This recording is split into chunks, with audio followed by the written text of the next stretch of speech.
Hello students. आज का हमारा टॉपिक है PPC curve, production possibility curve. देखो भाई, प्रोडक्शन पॉसिबिलिटी कर्व होती क्या है, इसके नाम से ही पता चलता है एक ऐसी कर्व जो प्रोडक्शन की डिफरेंट पॉसिबिलिटीज़ को दिखाए। ठीक है भाई, तो पढ़ते हैं इसके बारे में प्रोडक्शन पॉसिबिलिटी कर्व होती क्या है। तो प्रोडक्शन पॉसिबिलिटी कर्व यानी PPC curve shows different combination of two goods, दो गुड्स के अलग अलग कॉम्बिनेशन को ये दिखाती है, विच कैन बी प्रोड्यूस, जिनका हम प्रोडक्शन कर सकते हैं with the help of limited resources and technology, हम अपने रिसोर्सेज और टेक्नोलॉजी की हेल्प से। इतनी बात आई समझ में बच्चे। पीपीसी कर्व क्या हुई?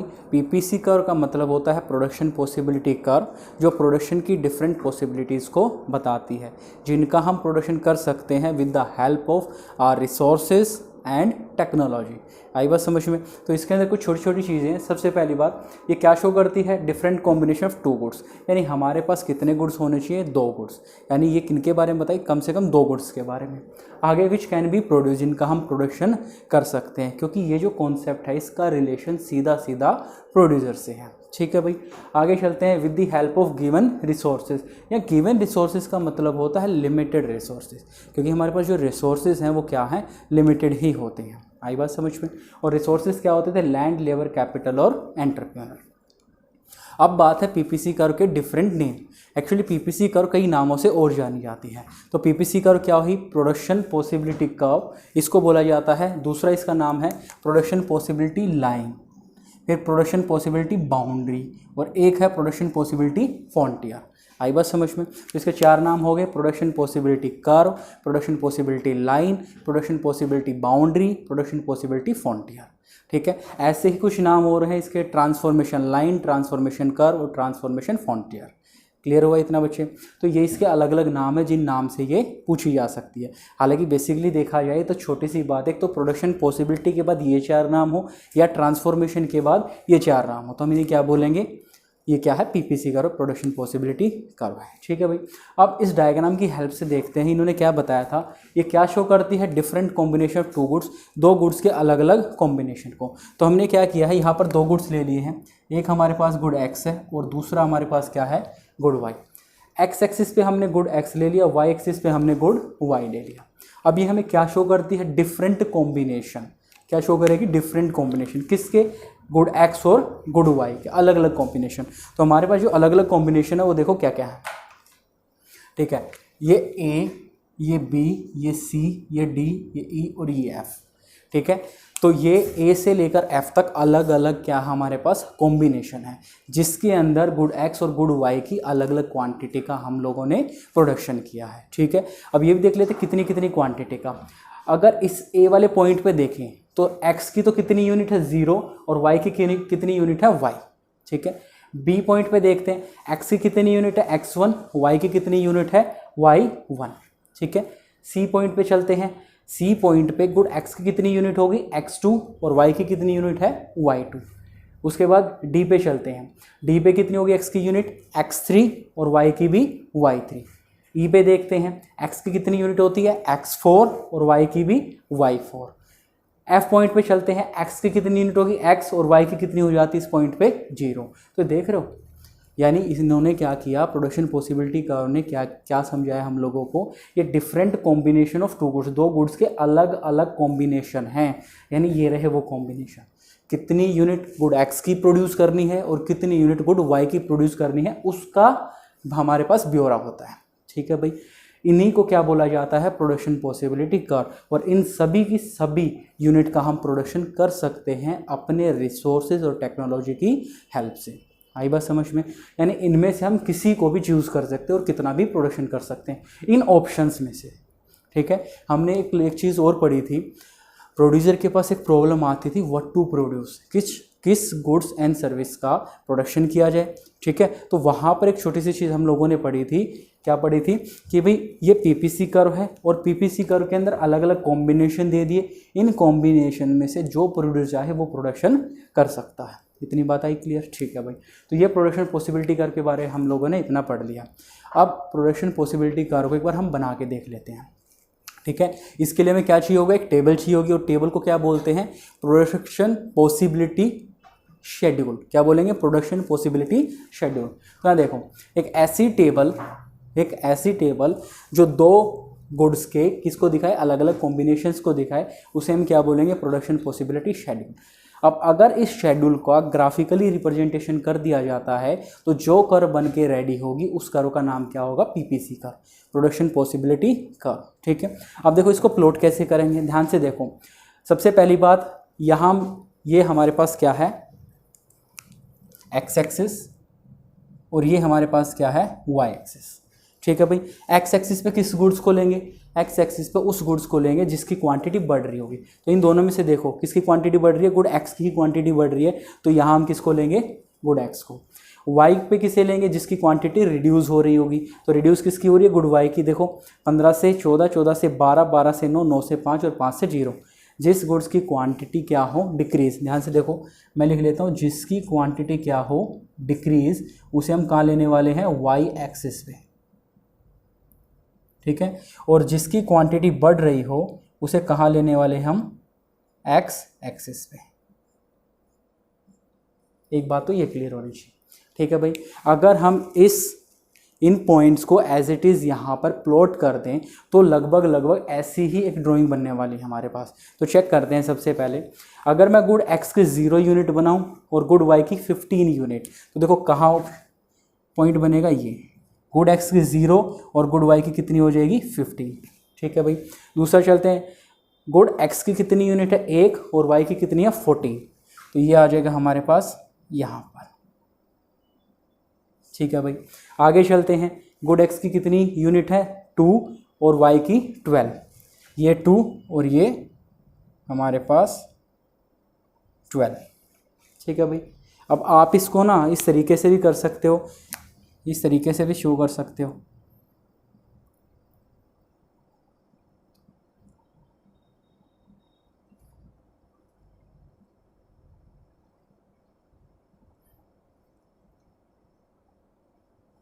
ठीक है, उसके बाद ये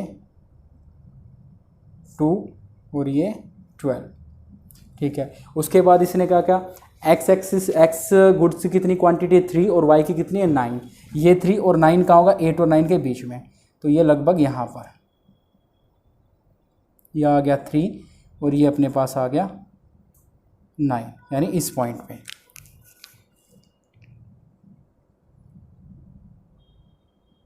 ठीक है भाई, आगे देखते हैं, 4 एक्स की यूनिट और 5 किसकी है, वाई की यूनिट। ये 4 आ गया और यहाँ पर 5 होगा अपने पास, ये वाला पॉइंट आ गया अपने पास। आगे वाले पॉइंट पे कितना है, 5 और 0, ये 5 और ये 0। ठीक है भाई, अब इन सब लाइन को क्या कर देंगे, हम मिला देंगे, यहाँ से ये, यहाँ से ये, यहाँ से ये, और इस तरीके से। आई बात समझ में? तो लगभग किस तरीके की शेप आ जाती है, इस शेप को बोला जाता है कॉनकेव शेप। कैसी शेप, कॉनकेव, गुफा जैसी। ठीक है, तो कुछ ऐसी शेप बन जाएगी है। ठीक है, इस तरीके से बाहर की तरफ। इतनी बात आई समझ में? तो इसलिए हम एक रफली शेप जो बनाते हैं वो ऐसी शेप बनाते हैं पीपीसी कर्व की। इतनी बात क्लियर है? तो ध्यान से सुनो, अभी हम लोगों ने क्या पढ़ा, प्रोडक्शन पॉसिबिलिटी शेड्यूल पढ़ा। अब प्रोडक्शन पॉसिबिलिटी शेड्यूल क्या होता है, एक ऐसी टेबल जो दो गुड्स के डिफरेंट कॉम्बिनेशन को दिखाए जिनका हम प्रोडक्शन कर सकते हैं। आई बात समझ में? और जब इस टेबल की ग्राफिकली रिप्रेजेंटेशन की जाती है तो जो कर्व बन के आएगी उस कर्व को हम क्या बोलेंगे, PPC curve, production possibility curve.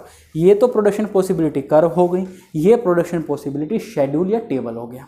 इतनी बात आई समझ में? ठीक है भाई, अब ये जो कर्व बनी है ना ऐसी, ये जो कर्व ऐसी बनी है इसका क्या बोलते हैं, ये क्या बनी है, कॉनकेव। कैसी शेप है इसकी, कॉनकेव।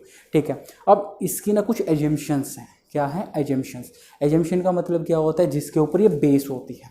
ठीक है, जिसकी जो शेप बनी है ना, ये शेप बने रहने के लिए, ठीक है, इसके पास क्या, इसकी बेसिक कंडीशन होनी चाहिए। तो उन बेसिक कंडीशन को ही क्या बोला जाता है, एजम्पशन बोला जाता है। ठीक है भाई, अब इसकी 3 बेसिक एजम्पशन है। पहले एजम्पशन पढ़ते हैं, resources are fully and efficiently utilise. जितने भी हमारे पास रिसोर्सेज हैं उनका हमें 100% यूज़ करना है। फुली मतलब 100% यूज़ करना, और एफिशिएंटली मतलब विदाउट वेस्टेज, हमें कोई भी वेस्टेज नहीं करनी है। इतनी बात आई समझ में? तो मैंने क्या कहा कि भाई पहली कंडीशन क्या हुई, पहली एजम्पशन क्या हुई कि जितने भी हमारे पास रिसोर्सेज हैं उनका हमें क्या करना है, फुली यूटिलाइजेशन करना है, और दूसरा एफिशिएंटली यूटिलाइजेशन करना है। अब ये फुली और एफिशिएंटली यूटिलाइजेशन को कैसे समझे, ध्यान से देखो। मैं मान लेता हूँ मेरे पास 4 मशीनें हैं और वो 8 घंटे चलती है, ठीक है। 4 मशीनें हैं और वो कितने घंटे चलते हैं, 8 घंटे चलती हैं, ठीक है भाई। अगर मैं चारों की चारों मशीनों को चलाऊं तो मैं क्या कहूँगा कि मैंने क्या किया है, फुली यूटिलाइज। क्या किया है, फुली यूटिलाइज।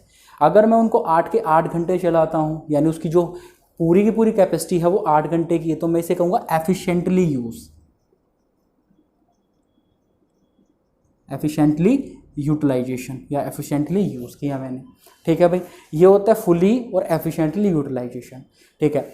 लेकिन अगर मान लो मैंने 4 मशीनों में से सिर्फ 3 मशीनों का यूज़ किया, कितने मशीनों का यूज़ किया, सिर्फ 3 का, यानी मेरे पास रिसोर्सेज कितने थे, 4 मशीनें थी, मैंने सिर्फ 3 का यूज़ किया।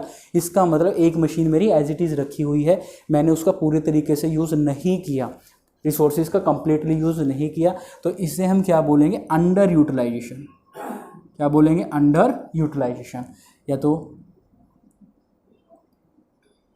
ठीक है, क्या बोलेंगे इसे, अंडर यूटिलाइजेशन या फिर अंडर यूज। दूसरा, अगर मेरी मशीनें 8 घंटे चलती हैं, मैंने उनको चलाया सिर्फ 7 घंटे, ठीक है, या 6 घंटे ले लेते हैं, मैंने उनको कितना चलाया, 6 घंटे, यानी 2 घंटे की वेस्टेज हो गई।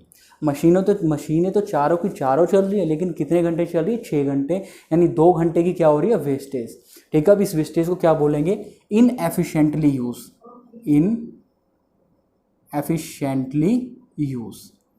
आई बात समझ में। तो हमने क्या देखना है, जो भी हमारे रिसोर्सेज है ना, लैंड, लेबर, कैपिटल, एंटरप्रेन्योर, इनका 100% यूज़ होना चाहिए और विदाउट वेस्टेज यूज़ होना चाहिए। यानी अगर हम इनका फुली और एफिशिएंटली यूज़ करेंगे तो ही हमारे पास ऐसी शेप बन के रेडी होगी। आई बात समझ में। और जो शेप बन के रेडी होगी, यानी हम इन पॉइंट के ऊपर कब आने वाले हैं, जब हम 100% यूज़ करेंगे और विदाउट वेस्टेज चीज़ों का यूज़ करेंगे तब।